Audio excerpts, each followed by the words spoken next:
22 కోట్లు బాకీ ఉంటే 6.5 కోట్లు చెల్లింపేంటి, ఇదెక్కడ దుర్మార్గం అని అందరూ విమర్శిస్తున్నటువంటి వేళ సుభాష్ చంద్ర గోయల్ క్లారిటీ ఇచ్చుకొచ్చాడు. 22,000 కోట్లకి 6.5 కోట్లు చెల్లించాలన్న ఎల్సీఎల్టీ తీర్పు గురించి తప్పుడు ప్రచారం చేస్తున్నారు. నేను అసలు అప్పే తీసుకోలేదు, అప్పు తీసుకున్న సంస్థలకు గ్యారంటర్గా ఉన్నాను. వాళ్ళందరూ కలిపి 45,000 కోట్లు అప్పు తీసుకున్న మాట వాస్తవం. అందులో 43 కోట్లు తిరిగి చెల్లించిన మాట వాస్తవం. ఇంకా కట్టాల్సింది 1,113 కోట్లు.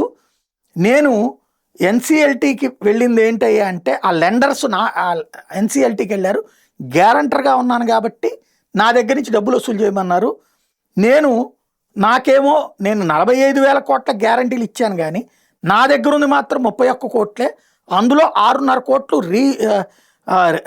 నేను ఇచ్చాను, నన్ను కట్టమని చెప్పి ఎన్సీఎల్టీ చెప్పింది, నేను కట్టాను. అంటే 1,113 కోట్లే కానీ 44,000 కోట్లు కాదు, 22,000 కోట్లు కాదు అని చెప్తున్నాడు. కానీ నువ్వు ఇచ్చినటువంటి గ్యారంటీ అంటే అది నీ సంస్థే, నువ్వే దానికి చైర్మన్వి. కానీ నీ దగ్గర ఆస్తి 33 కోట్ల, మిగతాదంతా ఆడదంటావు. 1,113 కోట్లు ఎగ్గొట్టి 7 కోట్లు ఇస్తున్నావు నువ్వు. అదేమంటే నా దగ్గర 31 కోట్లే వస్తున్నాయి అంటున్నావు. అంటే 1,113 కోట్లు పోయి నువ్వు చెప్పిన లెక్కే దోచుకు తిన్నట్టే కదా.